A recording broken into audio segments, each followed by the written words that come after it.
Dobar dan i dobrodošli u 5. emisiju Sat istine u produkciji OPPT Hrvatska i Radio Liberuma. Sa vama su Valter za mikrofonom, Dražen na Skype vezi i Barni u režiji.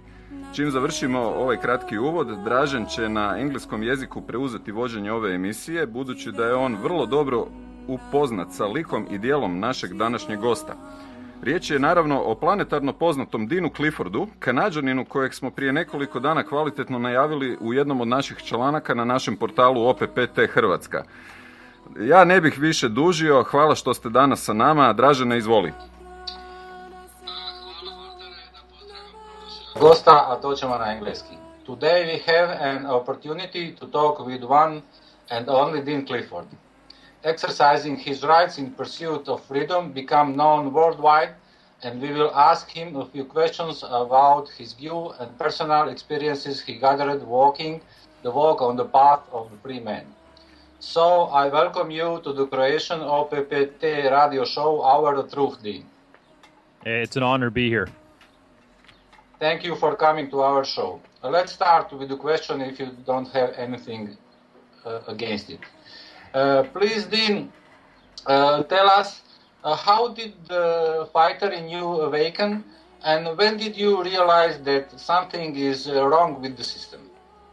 Well, I think I've always known something is wrong with the system. Ever since I was a little kid, I just seemed to be one of those people that always questioned everything, and I always wondered, how an entity like the government could have authority just to tell people what to do. And even as a little kid, I used to question my father on that, and I never really listened to him all that much growing up either. I always questioned his authority. So it's just something I had ingrained in me. But it wasn't until I was in my late teens, I'd say probably when I was 20 years old, and I just actually was going through university at the time. And I started a construction company in the summers to earn money while I was paying myself through university. And that's when I had my very first run-in with Canada Revenue Agency. And I think I had only maybe grossed about $5,000 that year, my first summer, and they sent me a tax bill for $26,000.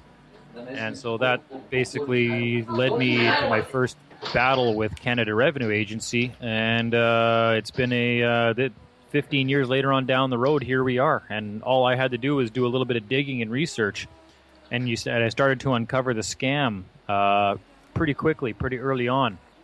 And then back then, the internet wasn't very big yet. So it took a lot of years and a lot of research and coordinating with a lot of people and feeling like you're the only one out there that even knew about this stuff. For a lot of years, it was a pretty hard road until recently. Last couple of years now, it's like the whole world suddenly woke up and everybody wants to know. So this is a bit of a dream come true for me to have this happen finally.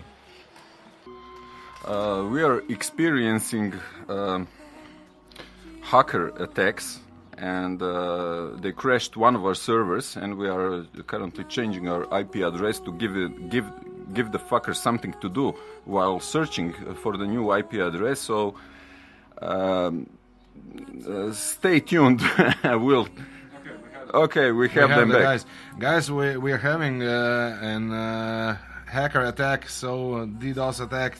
So if it breaks up again, we'll call you again. And we know who does it.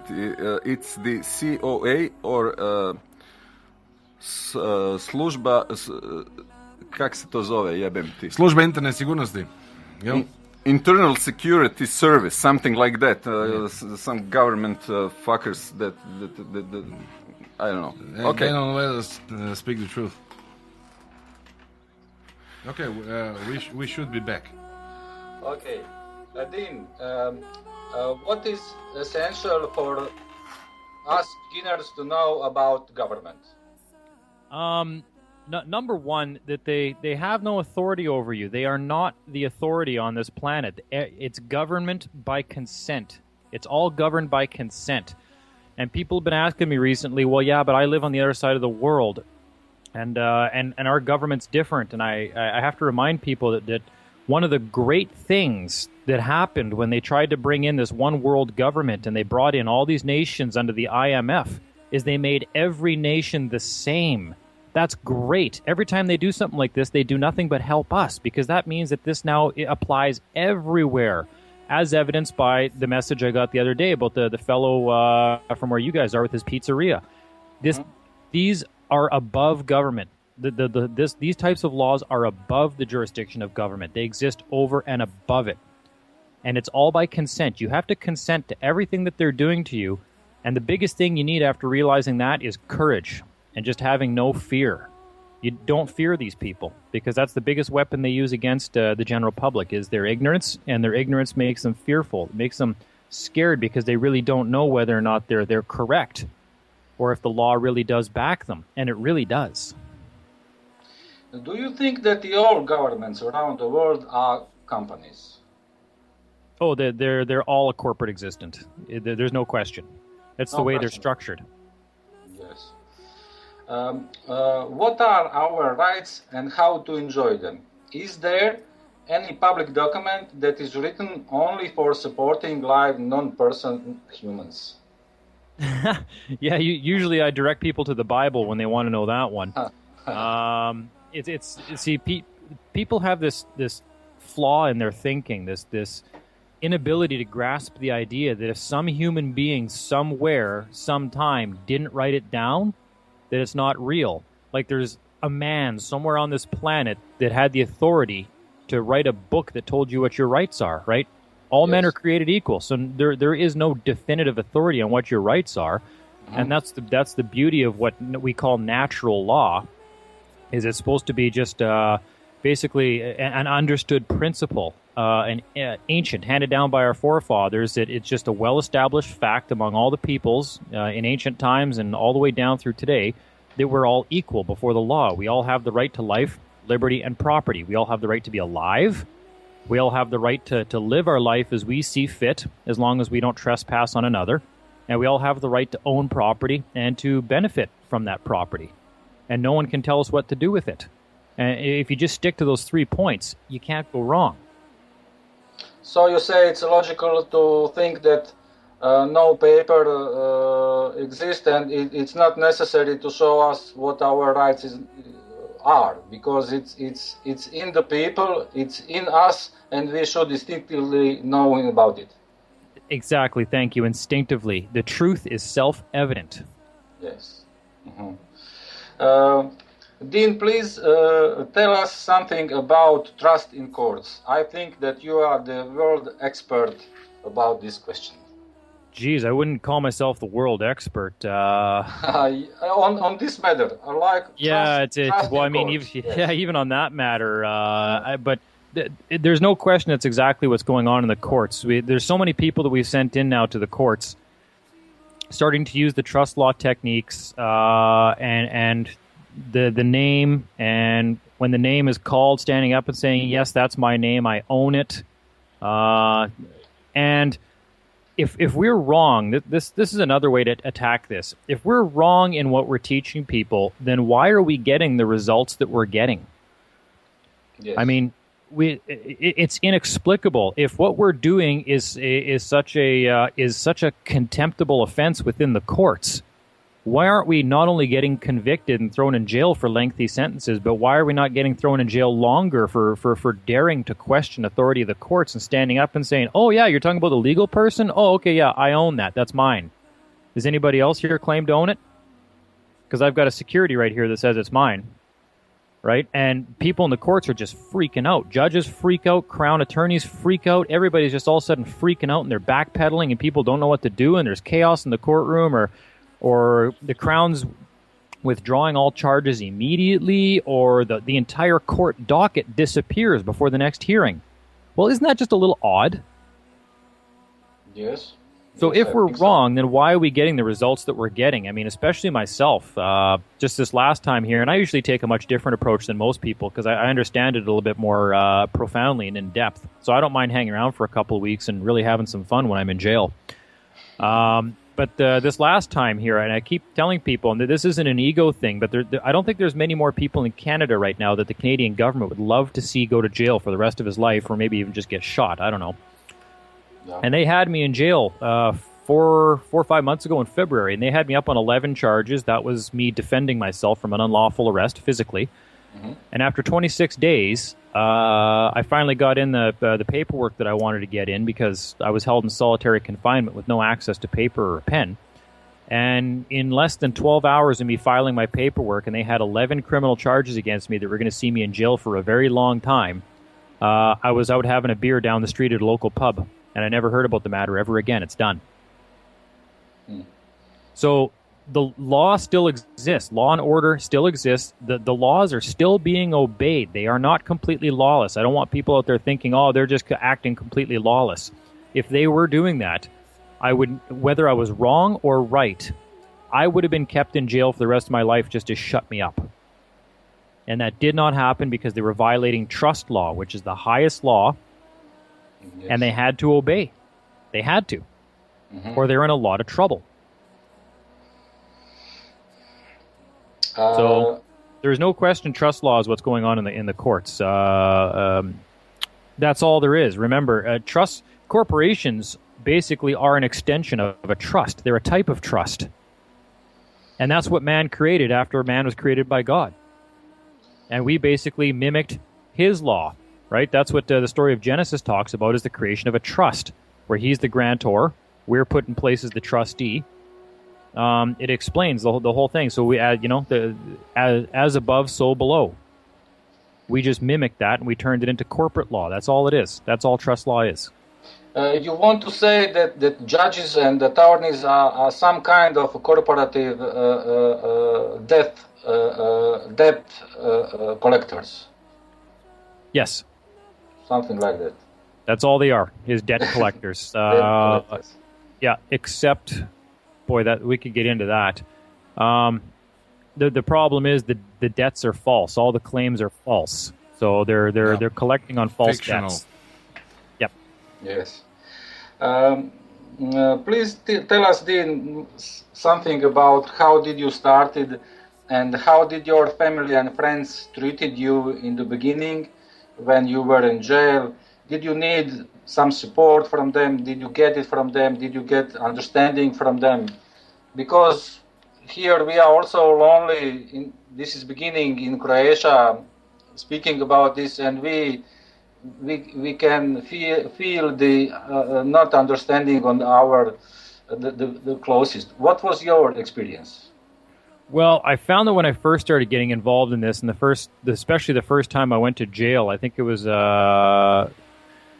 my father especially was not happy about it then, and he's still not happy about it. He does not like what I do one bit. In fact, most of one side of my entire family is not happy with what I did. And what I'm doing. I got grandparents that were in Ireland during the time World War II, and they're telling me that just like back then, they're just waiting on me getting black bagged or disappeared.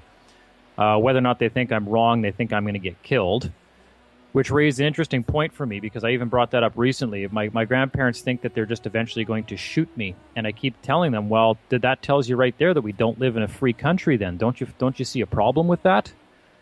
The other side of my family is actually very supportive, interested to the point where a few of them now want to start not paying property taxes. And then, of course, my brother, who I talk about in a lot of my shows, because he tries a lot of the stuff that I teach him in court and wins probably better than I do most of the time. He's actually sitting right here. He's back in this side of Canada to help me with some construction work right now, so he's listening to the show. He's obviously supportive because he's 100% behind this, and it hasn't always been easy, though. I want people to understand that this has definitely not been an easy road. Many a time when I would wake up some mornings and think I was the only person that really understood this stuff, and you start to wonder if maybe you're the crazy one. And I'd have to call a friend of mine that lived about 14 hours away from me, just phone him up in the morning and just say, dude, we're not crazy. Are we crazy? Am I crazy, or are we right? No, we're right. Okay, yeah. And then you got to get your bearings again. So they want you to think you're crazy, and it almost works, right? We almost have like battered wife syndrome, where we're starting to think that we're the problem instead of them. So no, we're right. They are the problem. But keep on the path, even if it is new there. I have a feeling that Eastern Europe into the Caucasus region, that whole area of the world has basically been trampled on for so long. It's just ripe for people to finally step up and say, you know what, we've had enough. We're done. We're done listening to our leaders who are just self-serving and get us into perpetual wars that only benefit them, and we're the ones that get the fallout of this every time. We don't want this anymore. We want to build a better life for ourselves. And the number one thing I always tell people as well is, even if we're wrong, once enough of us say it, we become the new majority. We are now the right. We become right. As soon as enough of us believe in freedom, it doesn't even matter if we're right or wrong. We're right as soon as we have enough people backing us. Tell me about fear. How did you deal with the fear in the beginning of your process? Actually, this is a shocking thing. It's funny. I haven't always been a public speaker. I used to, in high school, if I had to give a book report in front of 15 of my classmates that I knew on a friendly basis, I would get nauseous to the point of throwing up. Mm-hmm. So I had to overcome a lot of shyness and especially a lot of fear in my early years. I think it helped being beaten up a lot as a kid by my brother, because that made me tough. And I wasn't much of a fighter growing up either, and I had to push my way through that. But when I first got involved in this as well, the first thing that came to mind when I started researching this and going online and posting about this and trying to teach people was right away the paranoia set in. And I thought, oh man, they're going to come and they're going to shoot me. Mm-hmm. And so I tried to disappear off the grid for a while completely, like thinking, oh, they're not going to be able to find me if I just, if I disappear off the grid. And after a couple of years of that, I got tired of that. Working construction and just trying to not be confrontational, but I tried my best to avoid altercations with the government until they finally did arrest me and tried to charge me with a number of absolute nonsense crimes about 8 years ago. And that was when it was a kind of like a do or die moment. And I had to fight in court, or I was going to jail for a couple of years for absolutely nothing. And that really pissed me off. And I think in my second day of court, I can actually tell people, that's when I had my epiphany. I had my lose fear moment. It was the second day of court, and I was just watching everything that was going on in the courtroom, and I just realized what an absolute pile of shit it was. It was absolute nonsense. I was looking around, I said, these people are putting a show on. This is a play. This isn't real. They're actually putting a play on for my benefit to make me think that I've done something wrong, because they need me to think that I've done something wrong. And so I started laughing in the courtroom while the Crown prosecutor was talking about something, where they were in the middle of whatever the hell they were doing. And they all, the judge and the Crown just both kind of stopped and they looked at me, and I was just sitting in my chair laughing. And I said, oh, don't worry about it. I said, continue. I just realized what a pile of shit this is. You guys are all fakes. Go ahead. And I just laughed for the next day and a half. And it was that moment that made me lose my fear. And I've never been afraid of these people ever since, ever. And as soon as I let them know that I wasn't afraid of them, I started laughing in the courtroom and letting them know what a bunch of jokers they are. They lost all power. Now, they were stammering every time they tried to tell me something. They were they were really going over the top now to try to convince me that this was real. That this, like I don't know what you think is funny, Mr. Clifford, but this is a serious matter. And I said, well, maybe for you, not for me. Yeah, you pissed them off. And I'd laugh. I said, I think if it was a really serious matter, you people would take better acting classes. Like, this is just pathetic. You people make me sick. And that's when they lost all authority. They knew they couldn't scare me anymore. And it was it. It was done. It was over. And I've never in my life yet, I've never been convicted and sentenced to 1 day in jail. I've never been convicted and sentenced to anything. I've been found guilty of the facts a couple of times, and every time they find me guilty of the facts, I just say, yeah, you're right, I'm guilty of the facts. What's your point? Tell us a little bit about that moment of epiphany, as you said, in the court. What was it like? Because we are now in some process of dissolving the fear, me personally, and I see how much energy is condemned into that space. And if you stop afraiding no more, you gain your energy back. Yep. For me, and I think that. Please tell us a little bit about that feeling when the fear is gone for forever for you.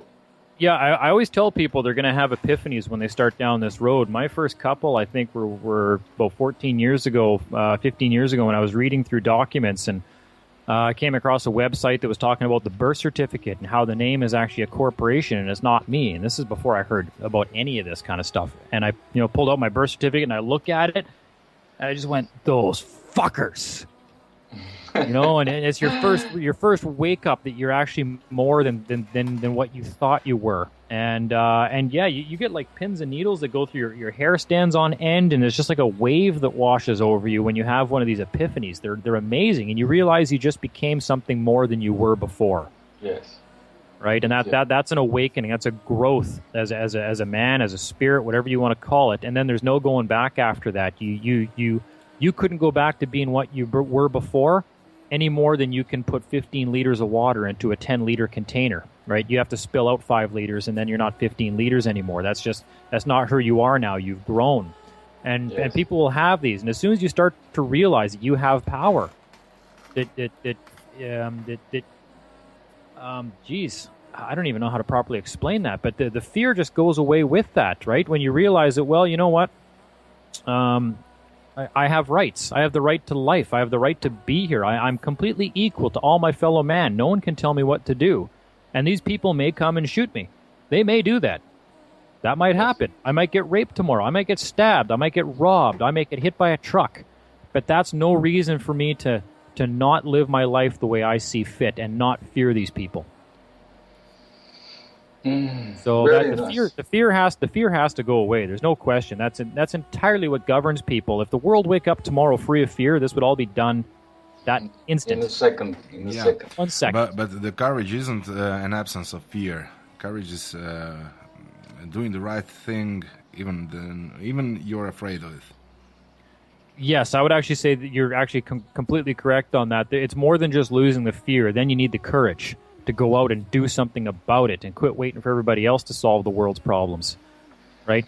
Us being complacent and sitting at home on our couches and watching TV, that complacency is what has led the world to where it is, because we're letting the evil shitheads out there run the place. And we're just sitting at home and hoping they go away, or maybe they're hoping that they bother our neighbor and not us. And no, we actually have to go out there and we have to actually physically change this world ourselves and make it our own.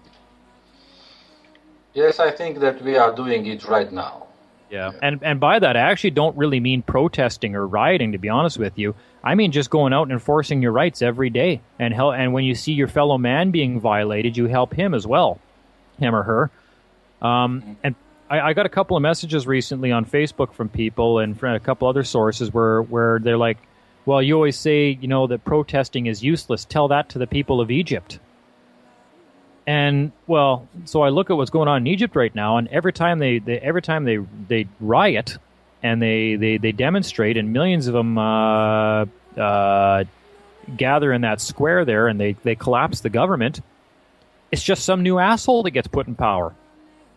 Yes. They're on their second or third revolution now in under 2 years, because every time there's a revolution, the existing system just puts another asshole in power. It's doing nothing because the people haven't got together to form their own government yet. They keep telling this other organization, put someone else in power, put someone else in power. No, you put somebody in power. Form your own government. Draft a new constitution by the people, just like Iceland did. Okay? So protesting doesn't do anything. This can be done grassroots from home, where people just start to connect together, and that's why we have to remember this one world government they're trying to bring in has done nothing but help us. Because what it's done, it's made them weaker, because they've had to do things like that Universal Declaration of Human Rights that tells us that we have the right to self-determine. Two of us can get together and create our own new nation state, draft a constitution, and then get other people to join, and then grow as a whole new nation, as a whole new legal structure. We can do that. We're creators. We can do anything we want to, and we can do it peacefully, and we can do it for ourselves, and we can do it right. Hold that thought, Dean. We will have a short break. Here we are again. You are listening OPPT Croatia radio show Hour of Truth with Dean Clifford and DRAZEN. Before we continue, I would like to say a few words about Radio Liberum. This is totally independent internet radio, and it is operating under the great pressure of the system because of their habit to publish the truth on their news web portal and here on the radio. They are operating on pure enthusiasm and energy of the people who run it. Barney, who is the main man here, Barney, say hello to the people of the world. Hello, people of the world. Okay, so Barney was recently arrested and held in prison for 2 days because he provided live stream filming the dumpsters across the street where people searched for anything that can be used to survive another day. Problems was this: one of major Croatian banks was in the frame, and after a few days police came and arrested Barney.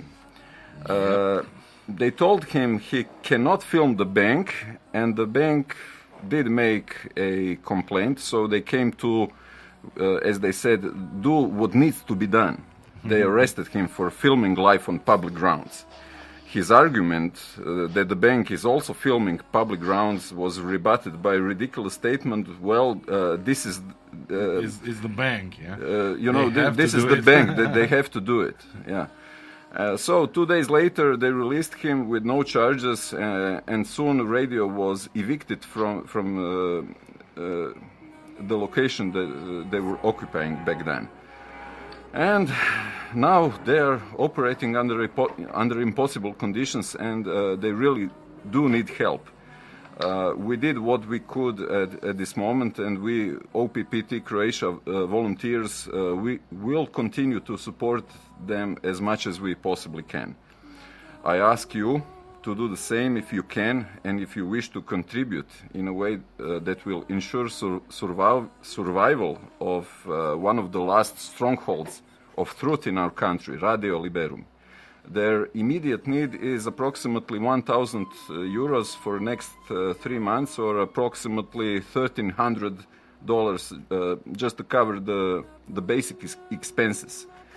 So, people of the world, donations are most welcome and most needed.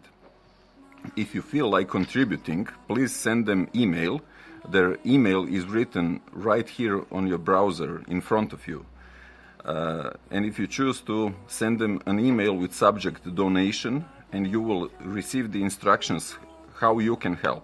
Every dollar and every euro can make the difference between survival or extinction for Radio Liberum at this moment of now.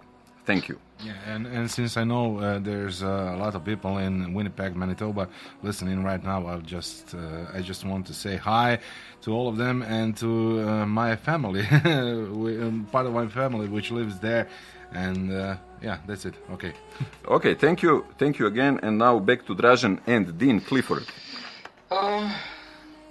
Hey, that's got to tell you the state of affairs of the world right now. When number one, you're filming people that are going through dumpsters looking for food, and how iconic is that? There's a bank in the background. That's the entire reason those people are searching through the dumpster for food. And then you got the bank that has the nerve to show up and say, "Hey, we're the bank. You have no rights. We'll send our goon squad after you." Okay, I didn't see the police showing up to feed those people. No, and I have to say, when they arrested me, they had to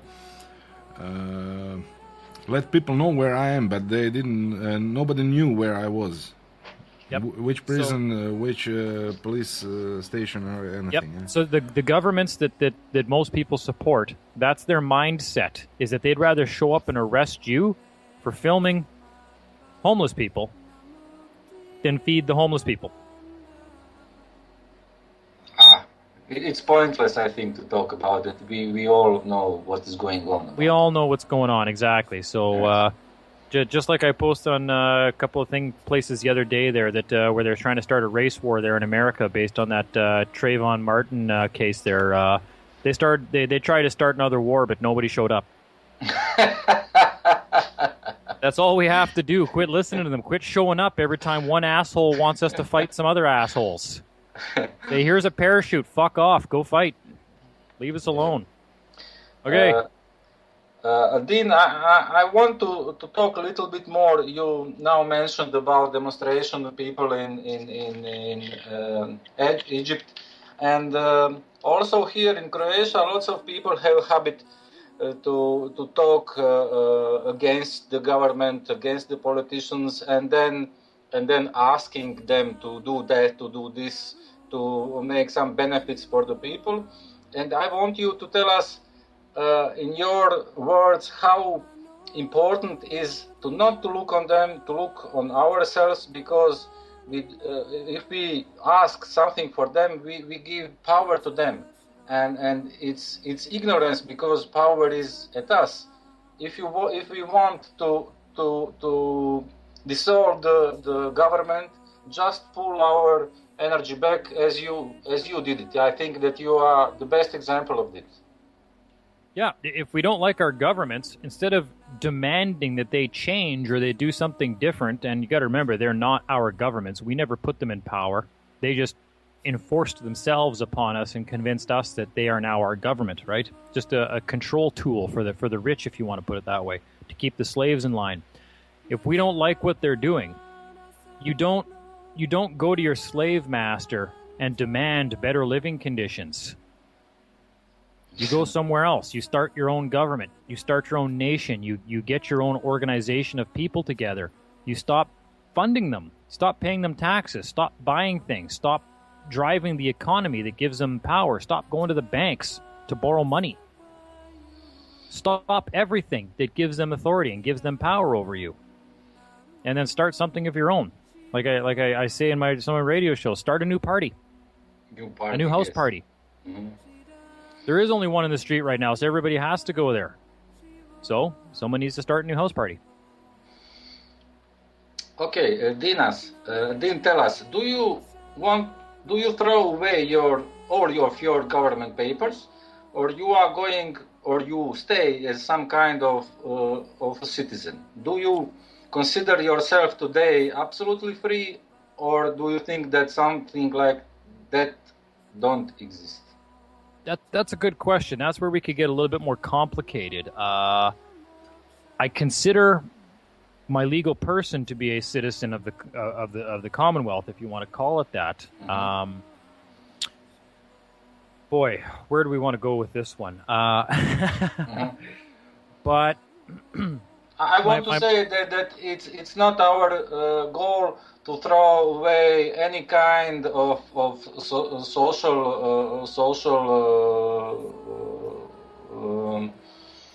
any kind, that we have to have some kind of social or state or something like that, but not in this way. No, not at all. You got to remember, we already have laws. Laws already exist. What we don't need is a building full of politicians passing thousands of new statutes every day. That it's expected that we're going to follow that. And you got to remember, a statute is just a tax. So what they're doing is they're actually passing thousands of new taxes every day just to fund their organized crime syndicate. That's the entire problem. And no, I haven't thrown away all my government stuff, especially my live birth record and my birth certificate. I keep those because that's proof that the government is actually indebted to me. Mm-hmm. I've spoken about this many times in the past that if you look at it on the face, every nation on this planet, every nation, not country, mm-hmm. So every nation is in debt. Yes. To whom? To who? How could every nation be in debt? And right away people think, oh, it must be the bankers, must be those banksters, the Rothschilds or the Rockefellers. Well, no. Not every nation on this planet is in debt to them. Every nation on this planet is in debt to the people. Yes. Those national debts we always hear about, that's owed to the people because that's who it's borrowed against. That is who is the source of the credit. That means that you are the creditor of that nation. But that's not how they view you. They've done everything they can to get you to sign up and make application for things that convert you and create records that show that you're actually just another government agent and you're not one of the people that the government has to answer to. So that's the fraud that's going on. That's what needs to be corrected. And then once you come back in your proper role as the creditor, the principal, one of the people that all that money was borrowed against. Well, now you have a creditor-debtor relationship going on, and they're the debtor. And that's when you start to have some authority. And this is why I keep trying to teach people about title, rank, office. When it comes to the legal person, we don't understand capacity, right? Mm-hmm. We don't understand these concepts because we're not taught them when we go through school, and they're even difficult to start grasping once you start learning them. And you have to figure out that when you want to start dealing in the commercial world, which is where nations exist, nations are corporations. Nations are non-geographically based political organizations. They are non-geographically based corporations, okay? When we start to leave the common law realm and the natural law realm and we enter commercial world, if you want to call it that, which is the holy see of commerce above the land, right? It's the Roman system. It's the Holy See. That's why Vatican City is still called the Holy See. Mm-hmm. And this entire commercial world is the Holy See of commerce above the land. So once we leave natural law, common law, the law of the land, and we want to start meddling in commerce, we better understand capacity and title. Right? Yes, because you have to hold an office. You have to have something that distinguishes exactly what your role is in that world. You know, man doesn't cut it. Now we're talking about just look at any other corporate structure in the world that has vice president of this, marketing director of this. Those are all offices and titles, right? Yes. So your person is the same thing. Your person is a title.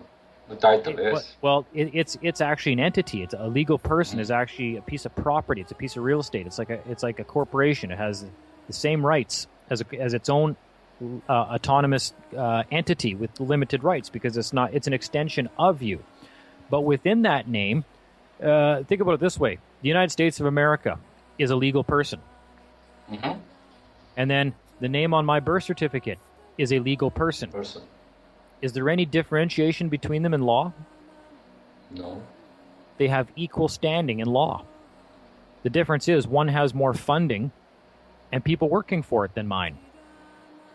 Yes, but the owner of the United States is the United States, and the owner of Dean Clifford is also United States or Canada, I think so. Nope. And this is where I argue with people on this. And people have been trying to tell me for years now that the government owns those names. And they don't. We do. We own everything. We are the source of all credit. They are nothing without us.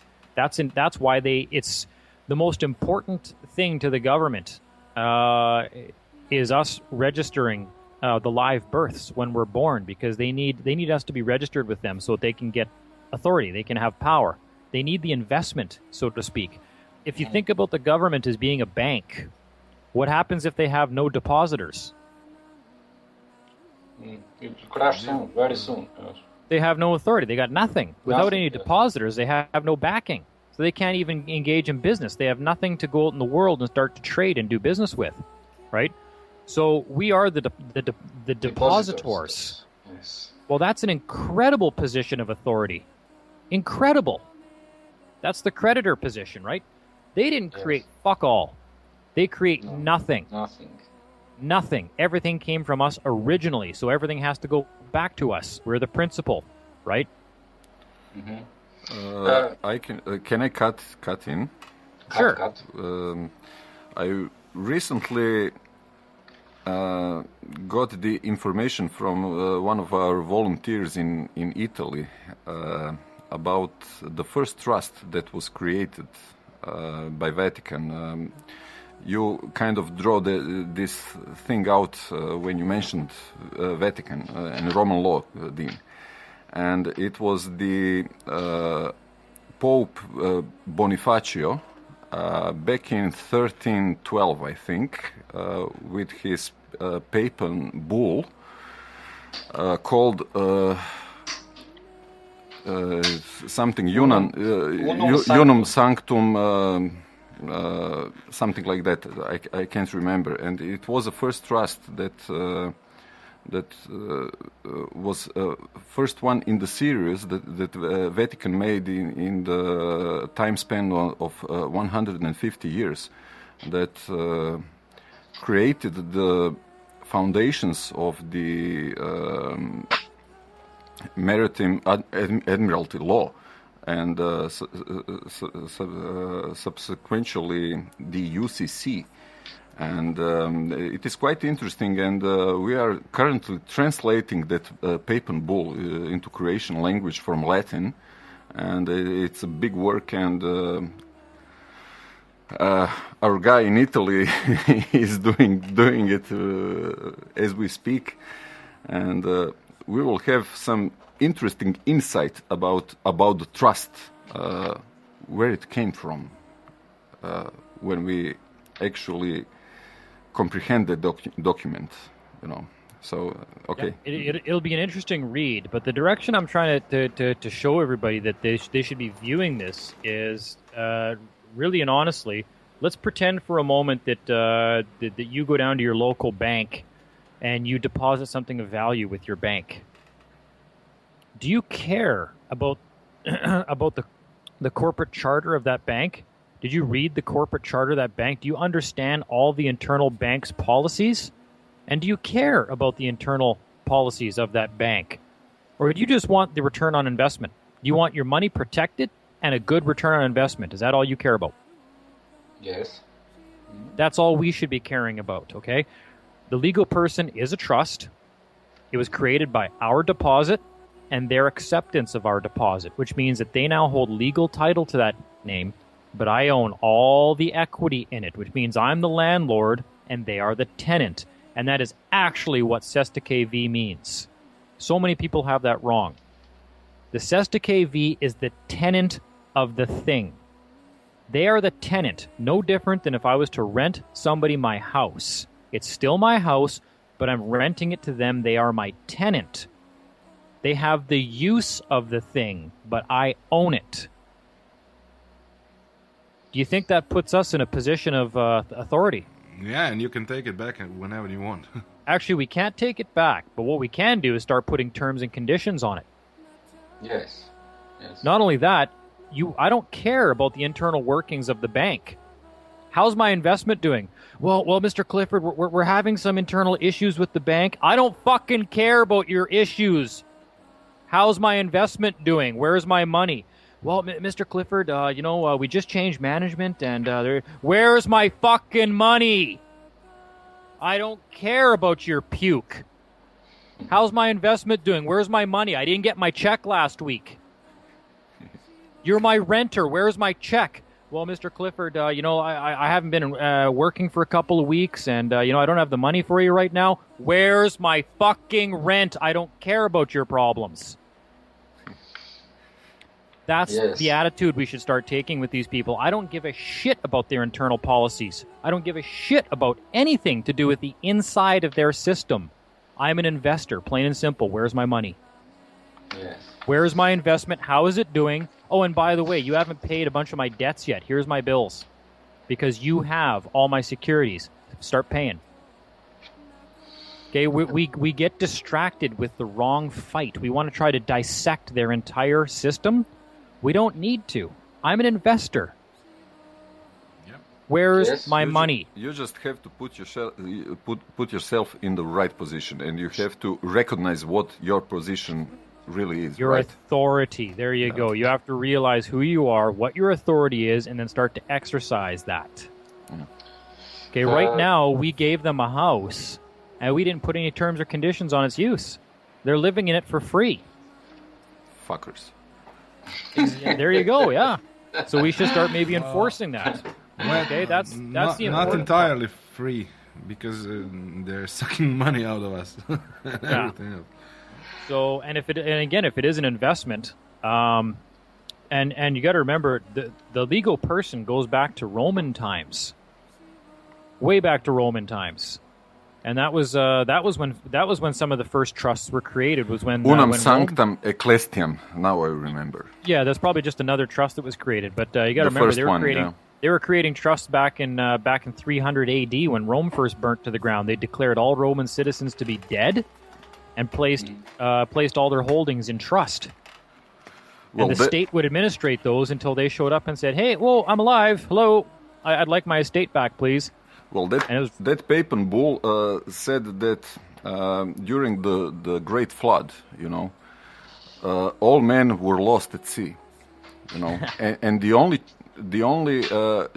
only church that was above the waters was Noah's Ark, and they claimed everything is theirs. It's right there in that papal bull, and I cannot fucking wait to read it.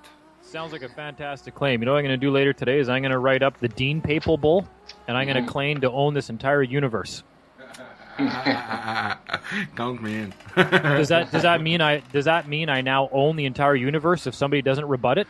Well, nobody seems to rebut it for, I don't know, 700 years, and... Doesn't matter. It's a false claim. You don't need to rebut it. What nonsense is that? Are they actually going to show up in court and say, oh, well, you have to do what we say because of a papal bull in the 12th century that declared everybody lost at sea? I'd ask them what kind of fucking crack they're on because I want to try some. Well, that's UCC. You can make a obnoxious claim, but if you don't rebut it, it stands as a law. And in their system, did you ever use UCC as a non-judicial methodology against the government? Because it seems very effective. And if you did not, why did you not use UCC? I remember filing one a couple of years ago, and then I never I got the output, and I never went down and actually registered it properly. And I just decided I didn't want to go that route because you got to remember, every time we do something like that, we're actually just feeding that system. We're giving it energy because we're now trying to use that system for our benefit. Mm-hmm. And you got to remember. Those are internal documents of that system. You basically help to confirm that you are an authorized agent within that jurisdiction if you now start filling out and signing UCC forms. That's why I'm against those. It's like an internal banking document. I don't want anything to do with the internal workings of that bank. I just want to know how my investment portfolio is doing. So I'm not going to fill out a UCC. Number two, I have a firm belief that I'm not... because I'm not an agent or officer of their corporation, I'm not even qualified to be filling out that paperwork. Yes. Right? The same way that when we go into court, we're arguing statutes. Mm-hmm. How many times have they told you that you're not qualified to make legal determinations because you don't have a license to practice law? Yes. Mm-hmm. Do they give a shit about your interpretation of that law?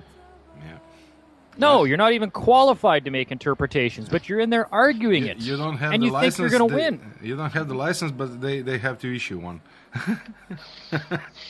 There you go. Yeah. Dean, please. I want to tell us something about banks when you touch that questions, because in your videos we can see lots of about the government, about the police, about the IRS, but you never talked anything about the banks, and I think that people had most troubles with the banks. Do you have any experience with them? Interestingly enough, I have yet to have any problems with the banks because I don't use them. I have a construction company bank account that I maintain a balance that only covers the bills I got coming in. I cash checks. I operate a business, no problem. But when it comes to mortgages and credit, I don't care about any of that. I learned long ago to live without credit and without having to make application to the banks to borrow money, which I started off with private lenders when I was 20 years old. And believe me, it's once you figure out how to get by without using a bank, your life actually becomes a lot more simple. Yes, but it seems impossible in those days. But, yes, it did seem here impossible. In Croatia, yes. Yeah, well, actually, and it's my understanding, I think, that even like that whole way of life is something very new to your area of the world, where it used to be that family homes would pass down from generation to generation, and people saved up and bought a home and dealt with private financiers. And recently, it seems like there's been an invasion of the banks. Mm-hmm. Has that helped you guys? Yeah. Okay, guys, I will cut in again, and we'll have a short break with. Okay, we're back in the OPPT Croatia radio show Hour of Truth with Dražen and Dean Clifford.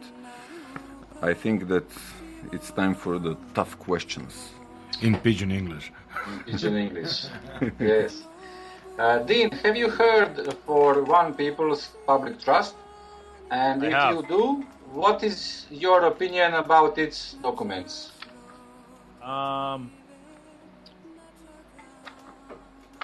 Okay, let's see. I normally don't get into other people's work. I think that a few of the concepts are incorrect. And I'm told there has been limited success, but I don't think that a lot of the concepts actually, especially the main one about this master trust that's been sitting there dormant and vacant, that can just be assumed, and or the fact that that the people own all corporations. I had somebody that was a member of OPPT recently telling me that they own Pepsi. They own Pepsi Corporation because they're a man and they can just step in and assume it because we own all corporations and I can just declare them all to be defunct. That's a complete violation of the operation of law.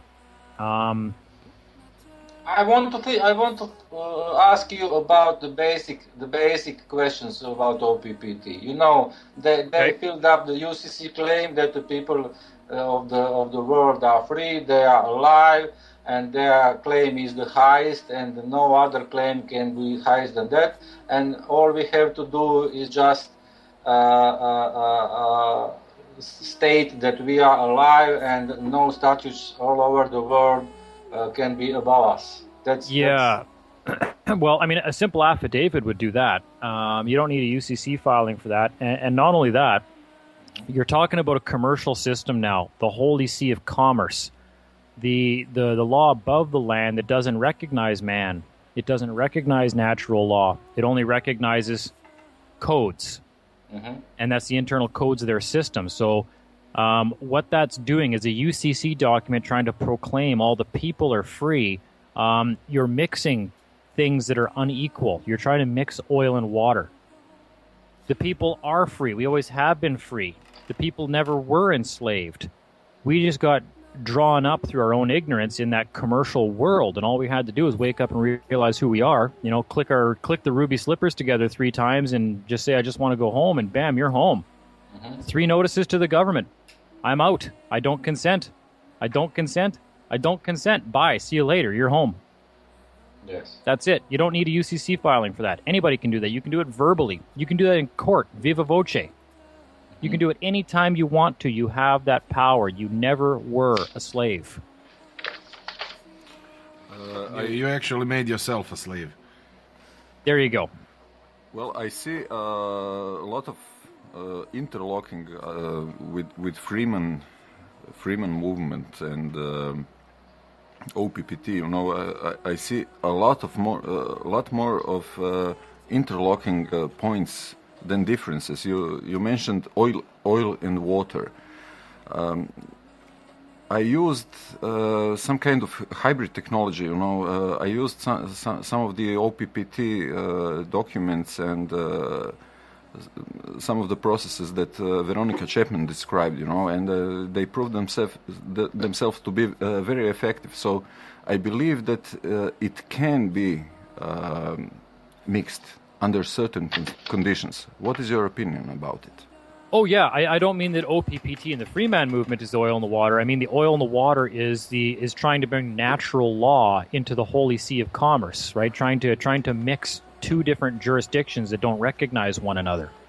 That's the mixing of oil and water. You're trying to mix unequal parts when people do that. And you got to remember, sometimes even though something has the desired result, people misinterpret how it is that it got that result.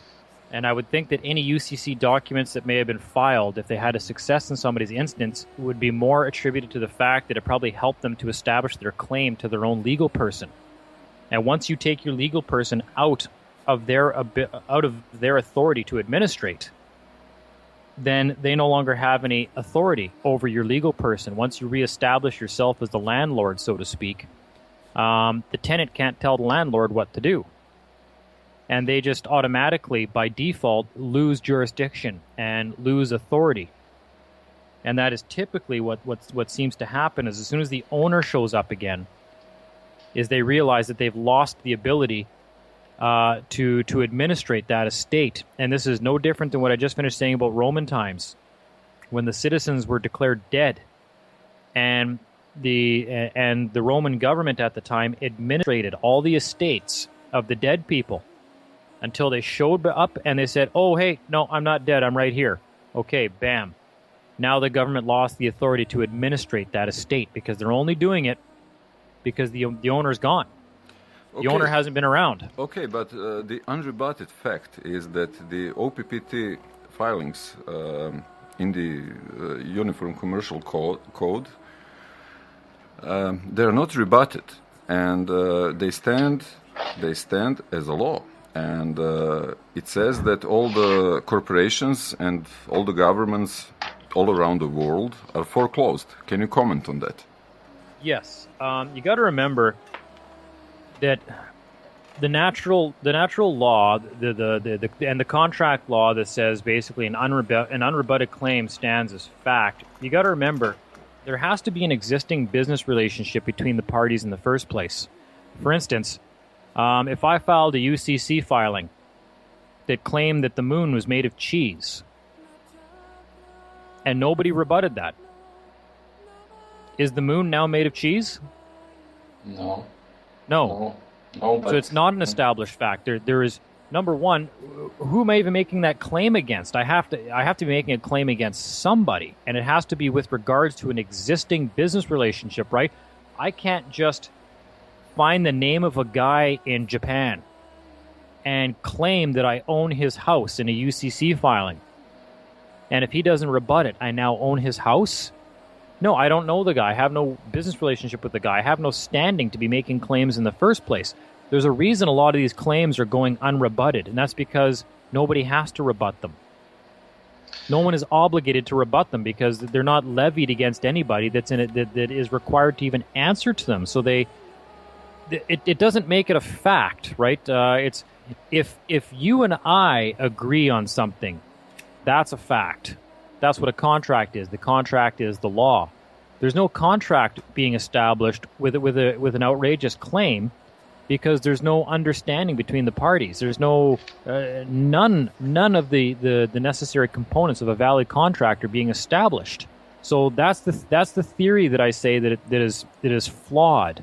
Now, if you were to file a UCC filing against your legal person or against somebody that harmed you, and it was backed by a proper default commercial claim that was served on the people, and they were given an opportunity to rebut your statement of facts, which was an affidavit of some injury they caused you, well, that's another matter altogether. But to just simply claim that all the governments and the corporations on the earth are foreclosed on is a preposterous claim that just doesn't have any standing, so no one's required to rebut it. Okay, did you have a chance to study these OPPT filings?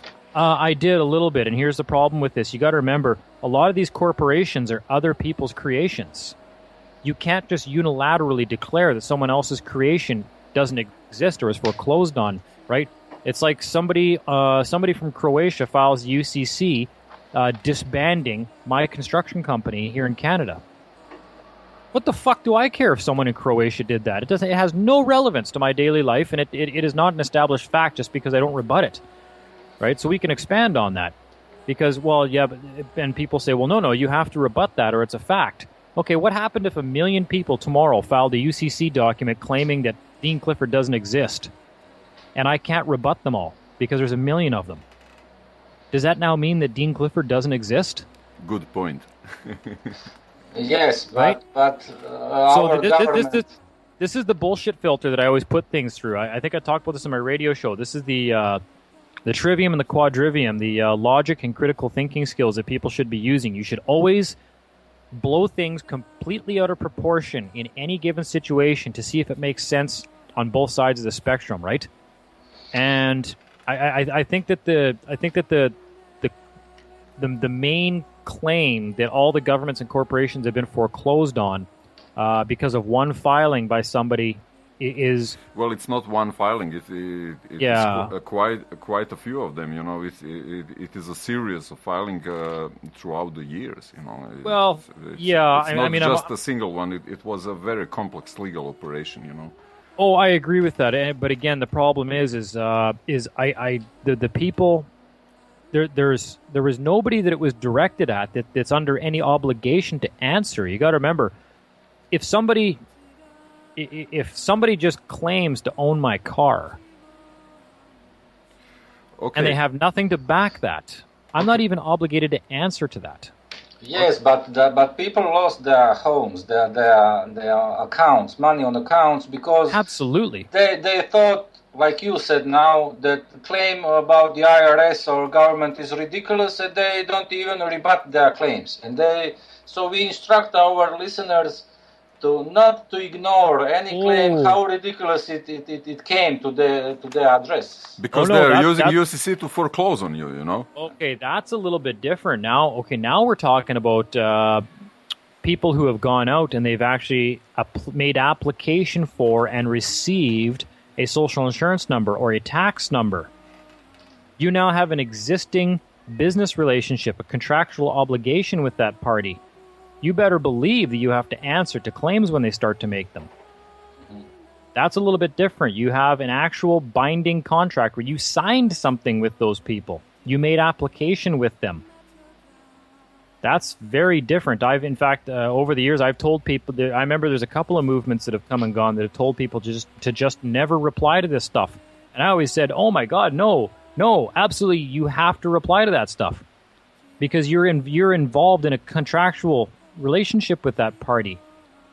Okay, right? But now you're disputing the terms of an existing contract. It seems that the OPPT trustees managed to do just what you said, you know, and at the top of the system, I'm speaking how I understand it, you know.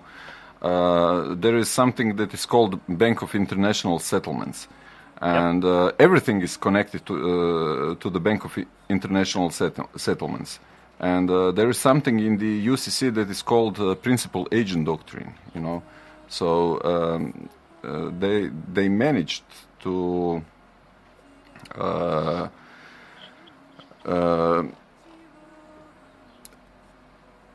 enforce.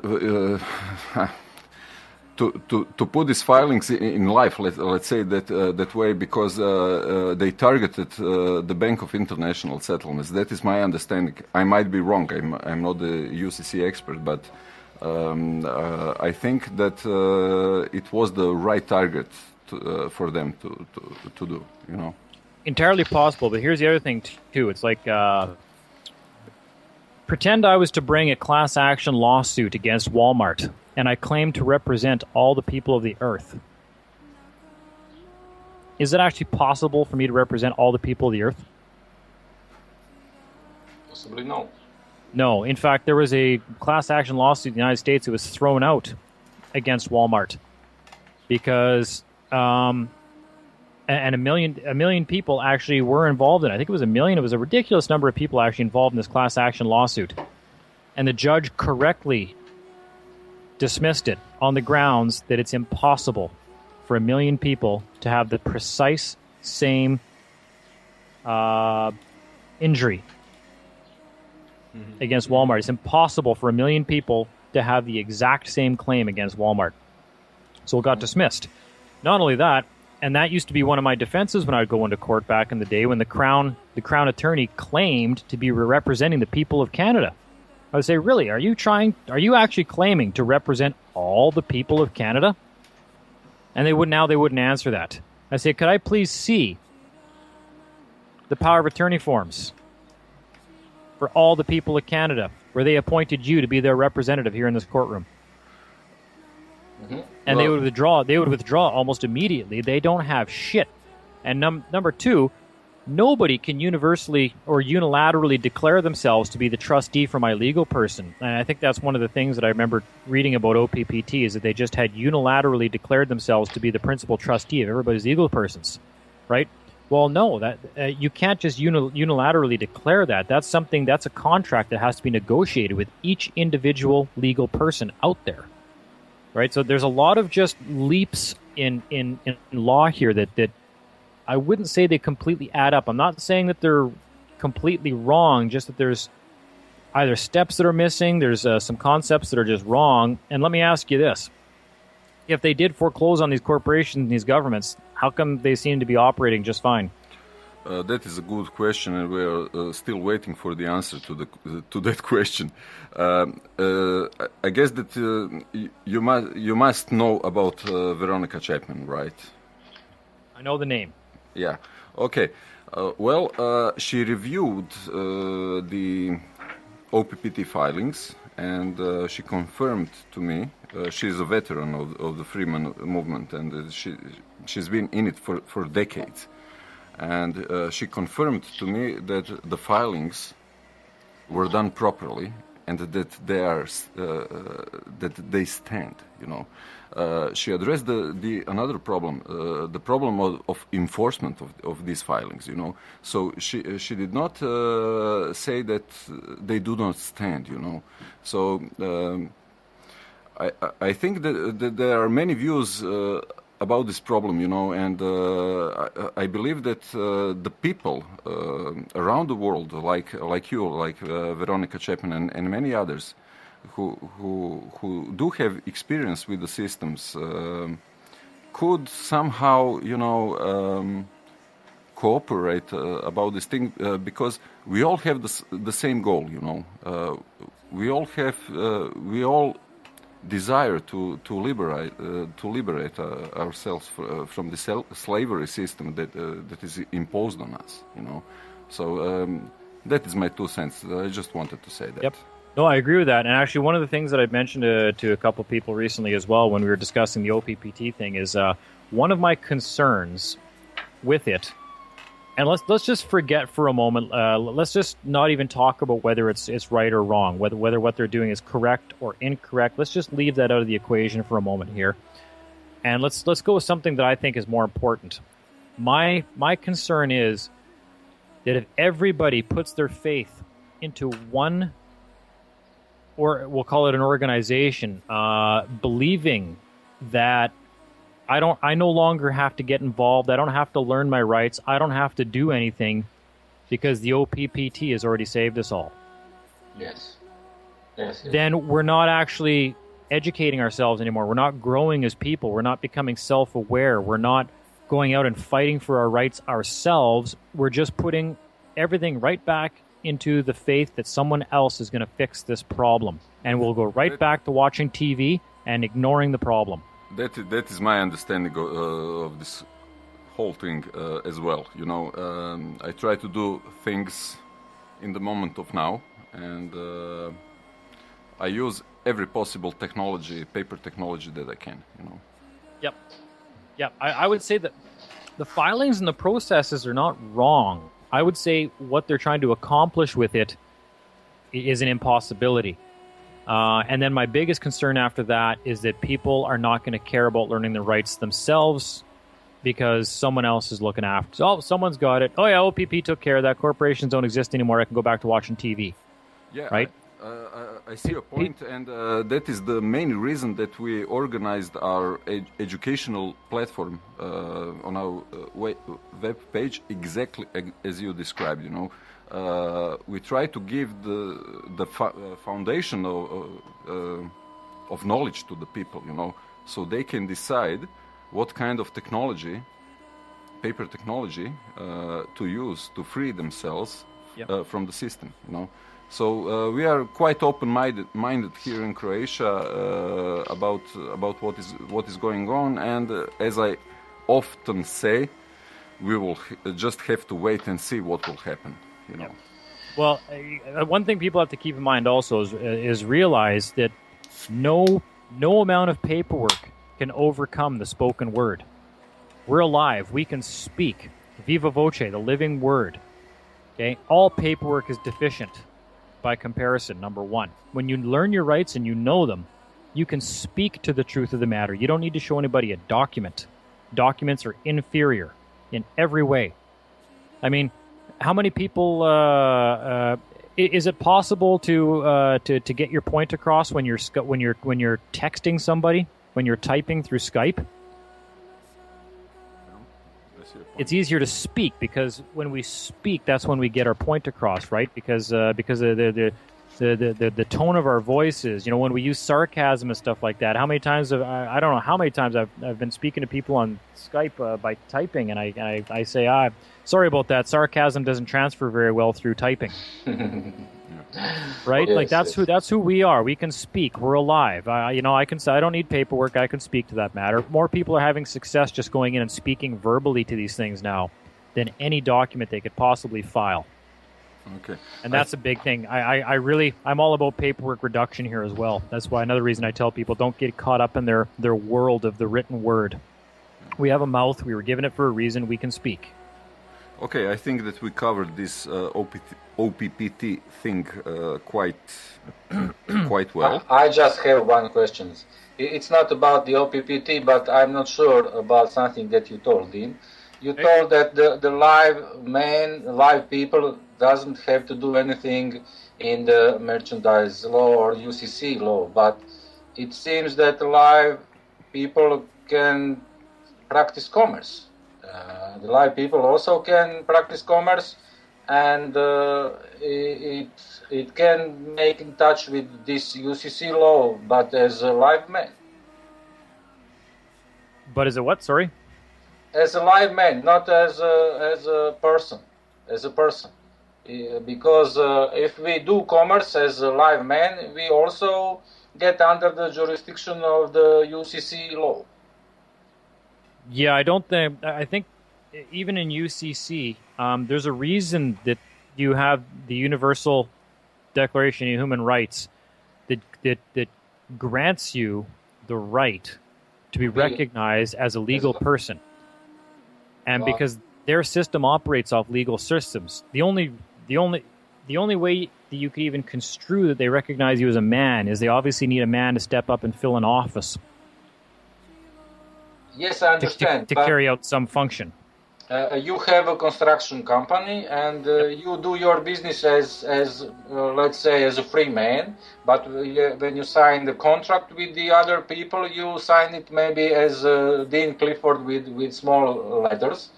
And you are also now in the UCC, but as a human being. I would say that's a bit of a leap. We're talking about private contracting right now, just a private contract between the parties. But yes, but you can make the contract with the government, not with another private man. Yeah. Yeah. The government only recognizes you through the legal person. Mm-hmm. Not as the legal person. See, that's another thing that people are incorrect on. It's not, they don't see you as a legal person. They can only interact with you through the legal person. It's like a conduit, right? Mm-hmm. Like a firewall and for commercial purposes. So they can't, there's a reason they can't see the actual man. Okay? Does God perform miracles on earth himself, or does he act through man? I will just pop in. Okay. Yep. Did the government? How many times did you do time in jail? I think I'm up to 5 in total. Some of them were only two days. Yeah. Referring to what you just said before, did the government put your legal personality in prison, or Dean Clifford embodied? Well, now this is the thing. That's what I'm saying. You know, they are using the law in a way that fits them. You know, when they want to ignore it, they ignore it. You know, and they when it goes in their favor, they use it. You know. Oh, there's no question about that. But let's look at this from a different perspective. What gives our legal person value? What gives it standing? What gives it commercial value? Signature of a living human being. That is my understanding. Yeah, more technically, we could say that I'm the surety for it. Yeah. I'm the surety for it. That's the only reason it gives it standing. Okay, Yeah, if you're playing a poker game and you got no chips, can you play poker? No. I can play a lot of things, but not poker. I'm the value that backs my person. I'm the surety for it. That's what gives it value. So I can go out and play Monopoly with it. Now, when someone makes a claim against my person and they seize my person, to make sure that I can't rack up any more debts, they have to put me in jail. They have to secure the person. Don't they guarantee you the right to the security of the person? Yeah. In the Universal Declaration of Human Rights, that's another trap. That's like guaranteeing you the right to drink bleach. Okay, but you in this Universal Declaration, you have the right to be recognized as a person in front of the law. But if you have the right to be recognized as a person in front of the law, you also have the right to waive that right. Yep. But the problem is people can't be double-minded. You've already accepted the right to be recognized as a legal person. You already have the legal person. It already exists. But that contract is null and void because... Well, it's not null and void, but you have the right to not use it. It's just a tool. Remember, it's an extension of you. It's a part of you, but it's no different than like if you were to pull a hair out of your head and hold one of your hairs in your hand. Is that hair you? No. No, it's a part of you, though. Yeah, it's just an extension. It's an extension of you. That's what the legal person is, right? The same way that we are all of God. No, God is all of us, but we are a part of God. We only make up one part of the greater whole, but the greater whole makes up all of us. So the legal person is just a small extension of you, right? And that's where they get their foot in the door. Yeah. Now, and again, you ratified the agreement the first time you ever used that ID, the birth certificate as identification. You ratified the agreement. So you're free to use it or not? You're free to use it or not, exactly. Yeah. I'm out. Okay. I'm a Marlon. Let's go to a little bit easier questions for you, Dean. Sure. I thought we were getting to the hard ones yet. Can you draw a connection line between numerous spiritual teachers which claim that we are not the mind, ego, persona, and getting out from the law system? All we have to do is to recognize that we are not person and the statutes can be applied to us.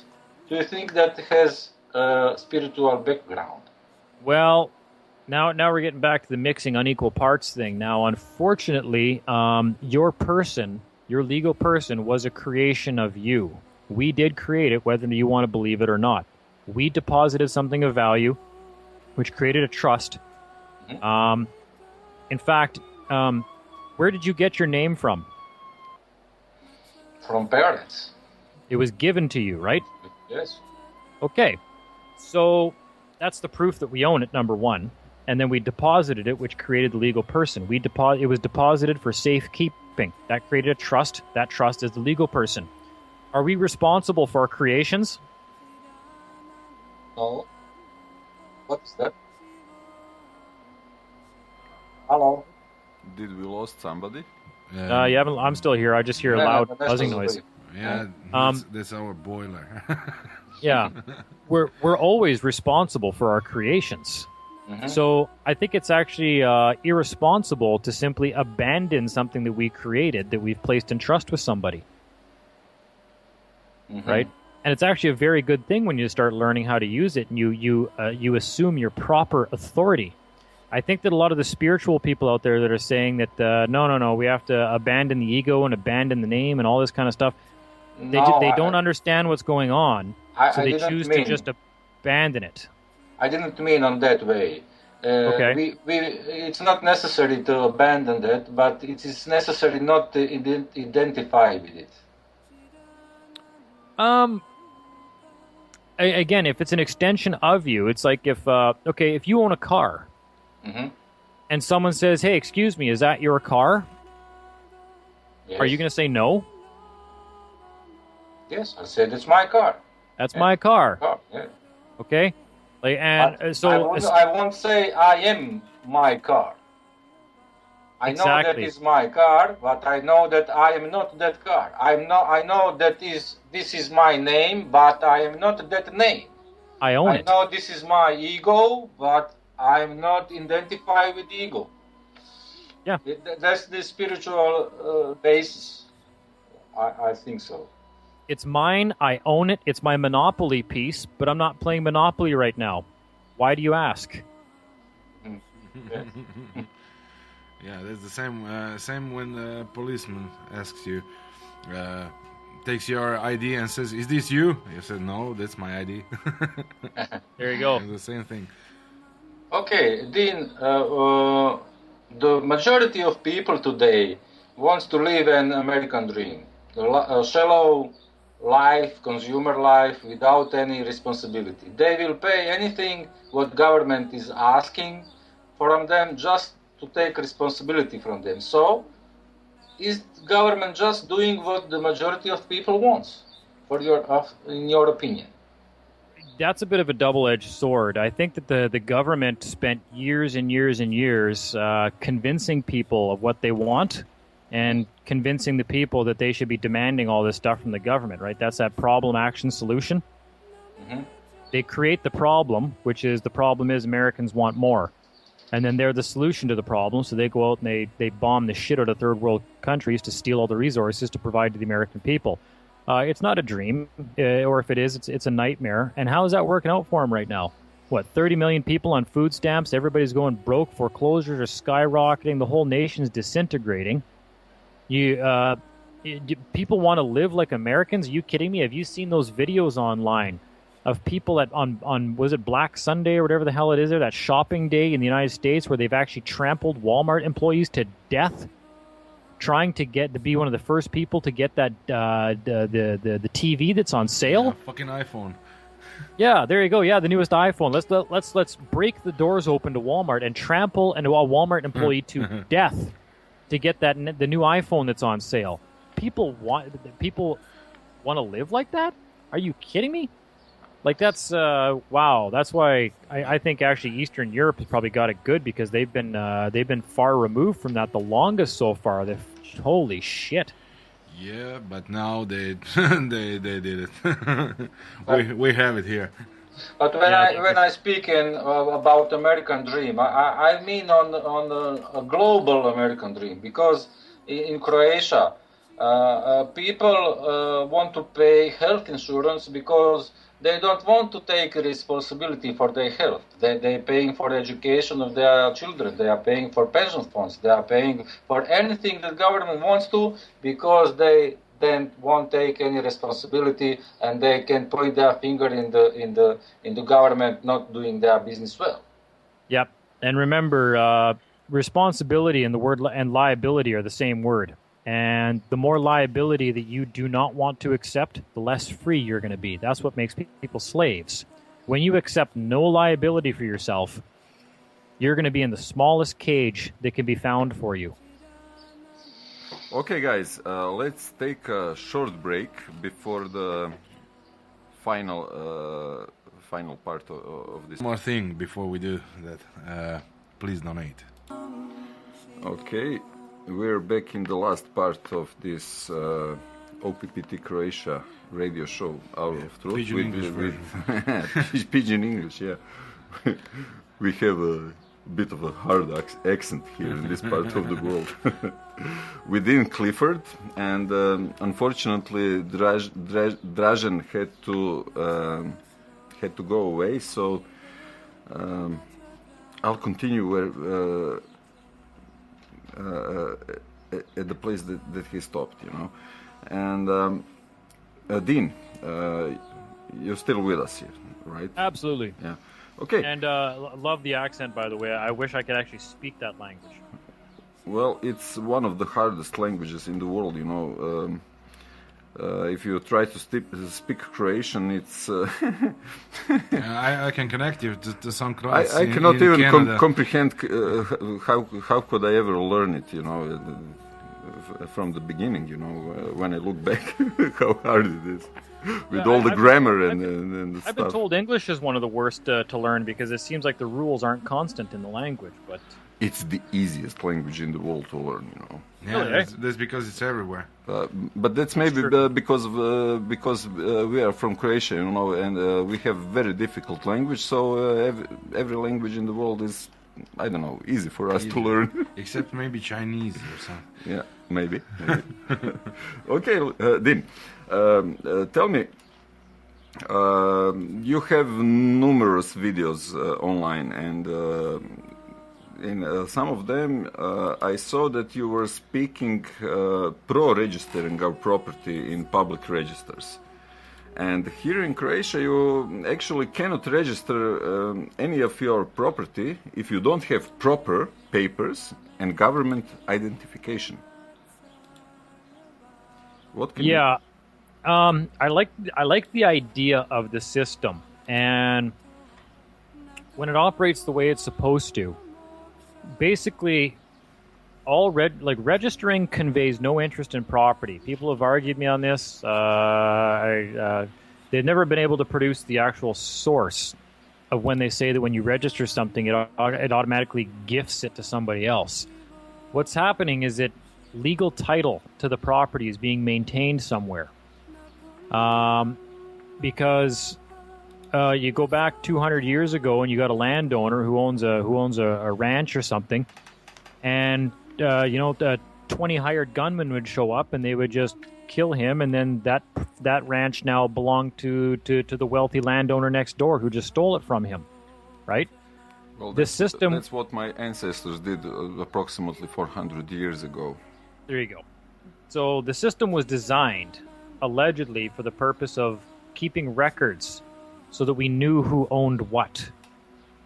Right? Not only that, and see this, I'm not even against the idea of having license plates. It's what goes with the license plates that is my problem. If we were just given a numbered license plate, I got no problem with that, because you know what? There are drunk drivers out there. There are people that commit crimes, and it is of benefit to society to be able to identify the car that just struck that pedestrian who then fled the scene.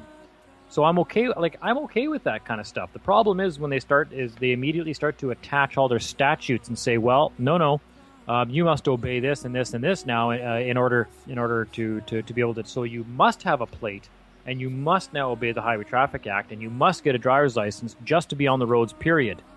Well, no, I never agreed to any of that.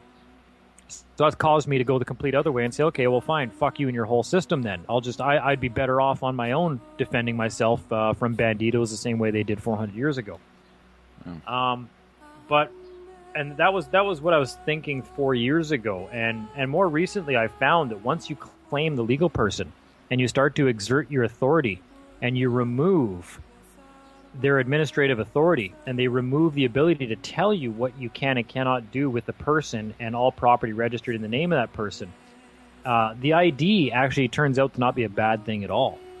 And we don't need photo ID for any of that here in Canada. I can just take my live birth record and my birth certificate in with me, even to the bank, to open up bank accounts. If they're going to force me to get government issue ID, you got to remember, we are the government. So you can issue your own photo ID now. You can take a picture of yourself, put it on a piece of paper, put your title and your authority and your claim to the name on there, and then go and get it notarized. Did you do that yourself? Absolutely. And it's working? I'm the government, aren't I? So I now have government issue ID? Well, I cannot rebut that. Well, even in their own laws, they know damn well the people are the government. Yeah. Right? Remove yourself from the voting registry, declare your legal person to be an independent sovereign state, and then start issuing your own ID. It's simple to do. Anybody can do it. You know what? One more thing caught my eye. In one of your videos, you said, just send a letter to the authorities or the government what you cannot do. Ask them a question, what can you not do? And, I don't know, give them 21 days to respond. What would that accomplish? Well, it was a short sentence, but yeah. it caught my attention, you know, and I would like you to elaborate more on that. You know? At the time, it was getting really big here in Canada, and I think down in the United States, to send something called a NUI off to the government, a notice of understanding and intent and a claim of right. And it's actually a correct document. It's a very, very ancient and well-recognized law form. But people were sending these 100-plus page documents to the government claiming everything they had the right to do. I got the right to do this. I've got the right to clean my sink. I've got the right to grow grass. I've got the right to grow carrots in my garden. Like, it just went on and on and on and on. And I'm like, for Christ's sake. Like, guys, if you, instead of trying to think of every possible thing you'll ever want to do in life and claiming that right, how about you send them a letter that says, what are you claiming I can't do? Yeah. Because what reverse psychology. There you go. Always flip the script on these people. Always flip around and say, okay, I got a better idea. I'm claiming I have the right to do whatever I want as long as I don't trespass on someone. What are you claiming I don't have the right to do? And if you don't get back to me, then you agree with me that I have the right to do absolutely anything I want so long as I don't trespass on somebody else's property or jurisdiction. Yeah. Well, how hard was that? That's what, 3.5 lines? Something like that, yeah. Yeah. I never did that, but that's something that people could do. Okay, that would be interesting to test, to put some kind of paper with that question into the system. You know, there is very little information about this thing that you talk about in Croatian language. So we are here digging on the web, looking for informations all over the place, and what I noticed that it seems that a lot of freedom fighters are from Canada. You know, in Canada's population, I don't know. You don't have a very much of how to say citizens. I can't. No, I think it's 34, 35 million people. Okay.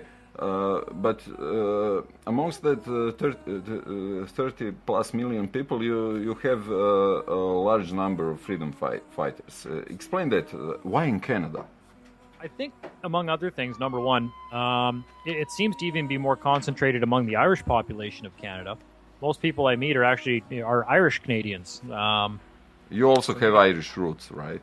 Oh, absolutely, yeah. Which is another reason I want to go visit Europe sometime soon here. I want to go to Ireland and go see the homeland. So, but Canada, you know what? Canadians are a pretty laid-back people, and we enjoy our freedoms. We like to camp. We like to have campfires. We like to drink beer. And it takes a lot to piss us off. But once people finally do, the last people to really piss us off was the Americans in 1812. Mm-hmm. And we beat them up, and then we went and burnt their White House to the ground. Called the War of 1812, and then we kind of went back home after that and figured, okay, let's just go back to enjoying ourselves.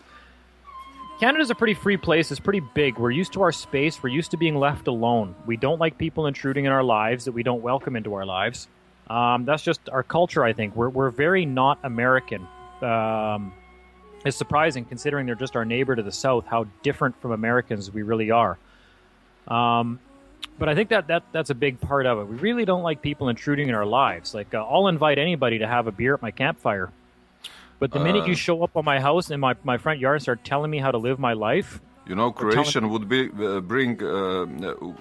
probably drink all your beer, and but he would surely have, I don't know, 6-pack or 2 6-packs in his car. You know, I was going to just say, in well, case, you know. That'd be another problem if somebody showed up here and then drank all my beer. And actually, you know, funny enough that we say that, I actually rarely drink anymore. In fact, even as of like 6-7 months ago, I actually stopped drinking for the most part because I don't want the government getting my tax money for beer anymore, even. That's all part of that divestment program. I'll have the odd 1 or 2 beers here anymore, but I don't keep it in the house anymore. I don't go buy packs of beer. I'd rather take that $40 and use it towards bringing this system down or helping to educate people. I'm kind of all in right now. If this was poker, I'm all in. Okay. Yeah, and When your we beer, talk, and your beer is kind of weak, you know. I agree. okay, when we talk about the beer, I would like to switch to questions from other countries, and we all know that Germans make the best beer in the world, unrebutted. Yeah, I'll rebut that. And I do have a question from you, from our brothers and sisters in Germany, and they asked. They wanted me to ask you this. So, you often confronted with police officers and other officials. What would you tell us? Do you have a special procedure or some special expressions that you use by interacting with them? Yes. In fact, there was even just an incident recently here, right at my house, where I live in the middle of nowhere, that I took offense to. That involved a cop that ended up leaving very, very quickly and has never come back. But the easiest and most non-confrontational way to do it is to remove the presumption of consent right at the beginning. How do you do that? And the minute they start speaking to you, say, excuse me, for the record, I just want to make it very clear that I don't consent to you speaking to me. I don't consent to you questioning me. I don't consent to contracting with you. I don't consent to interacting with you in any way, shape, or form. You're forcing interaction on me right now, and I do not consent to it. Do you understand? Or do you stand under? Well, yeah, just do you understand? Do you comprehend? Because if they understand, that's what establishes contract, right? Okay, but you actually asked him. You used legalese language. Do you understand? It actually in legalese it means do you stand under? So you are forcing him into contractual relationship Yes. with you, where he in which he recognizes your jurisdiction over him. Yeah, but which basically what I'm telling him is you are actually trespassing in my jurisdiction right now, and that's the next thing you want to bring up. You want to follow that up with you are trespassing on me right now. You are trespassing in my jurisdiction, and I don't consent to this. Now you've got no consent and trespassing.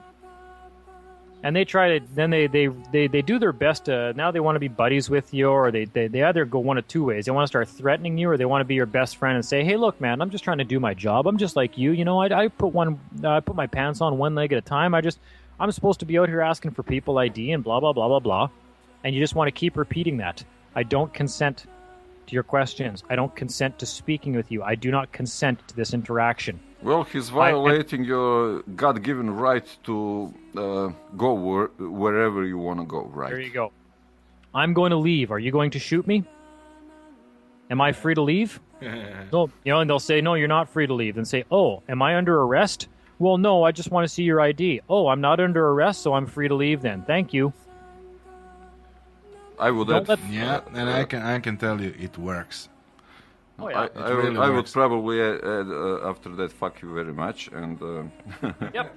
Yep, exactly. Yeah, you can be as rude as you want. I'm usually not very nice with them either.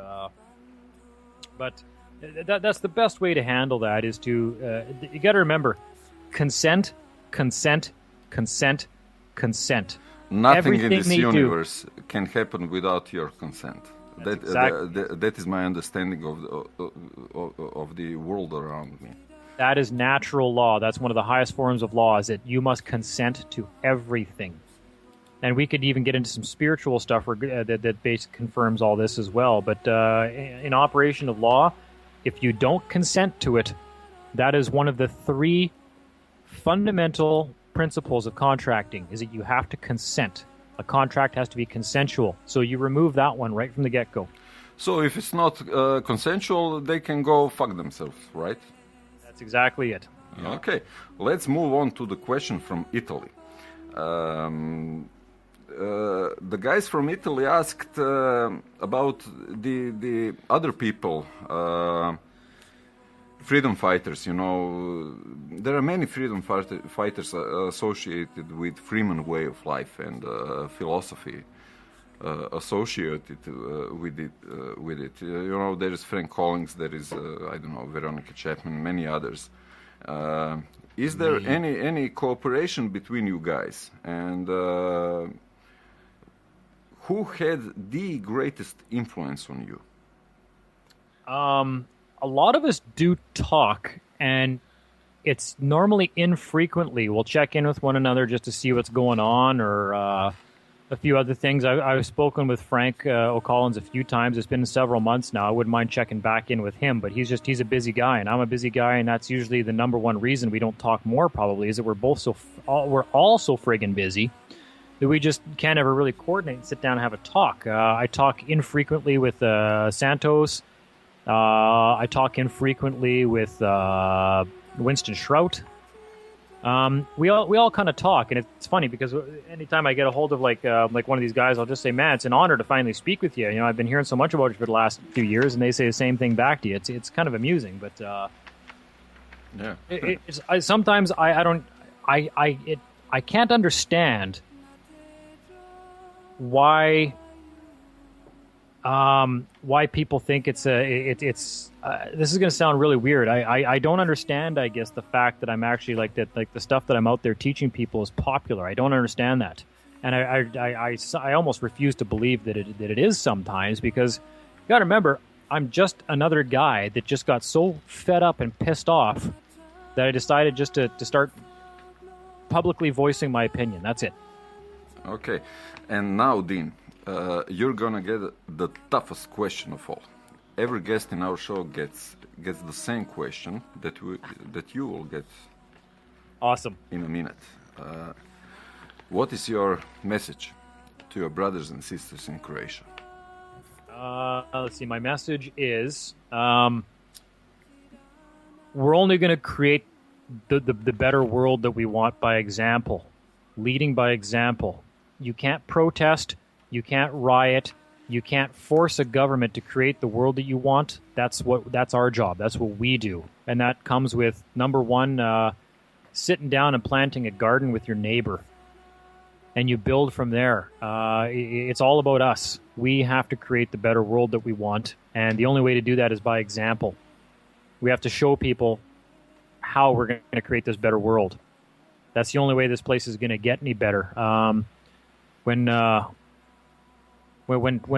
people try to create a war between two nations, don't show up. We can't support this kind of stuff anymore. We should know better by now. Don't be ignorant. Read. Turn off the television. Learn your rights, and don't rely on anybody else to enforce your rights. Your rights are your own.